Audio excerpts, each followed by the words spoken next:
or just accept it. And I'm like, what?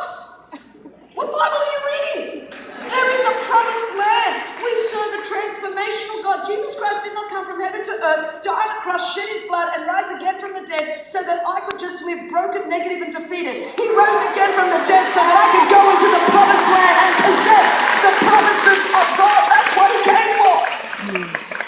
And so, somewhere along the line, a generation forgot that they were fighting a good fight of faith. They thought God was just going to keep parting Red Seas. He says, no. No, you're going to have to fight the giants. You're going to go into Canaan, but there's 31 kings you're going to have to defeat. And what you don't understand is that your victory is in those giants that you're going to defeat. You're waiting for God to do something when God says, I'm waiting for you to get up and start fighting again. To get up and go in and fight the good fight of faith. And so what happened was they just accepted, this is it. I don't like it. God, you're not bringing me water. You're just not making my life easy anymore. I'm just going to settle. They ended up settling in a place that they were meant to just pass through. Some of you have gotten stuck in a place that you were just supposed to pass through. There is always a wilderness. God did not expect you to set up a tent there for your whole Christian life. Well, I'm just setting up a tent and here I am. And God says, no, there's a promised land. There's Canaan. There's Canaan. Your strength does not come from yielding. Your strength comes from overcoming. And what we need is an overcoming, victorious mindset back into our Christianity. Instead of just this defeated, negative, well, this is just how I am. Look, I love personality profiles and tests, but there's another part of me that deplores them.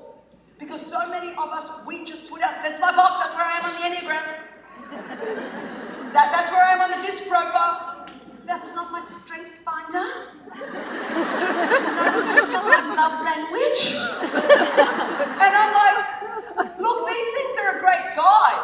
But listen, what my goal is to be conformed and transformed to the image of Christ. I'm going from faith to faith, from strength to strength, from glory to glory.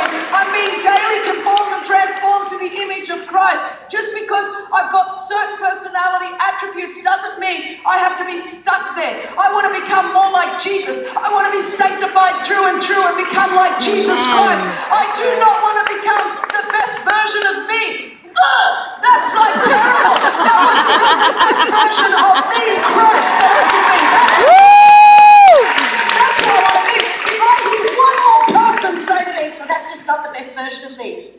I'm like, are you kidding me?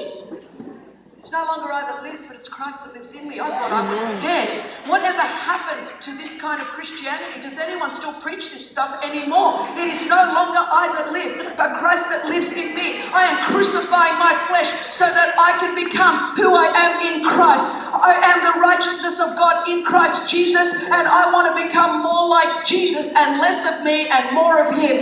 Then I will live an overcoming, victorious Christian life that he has called me to live.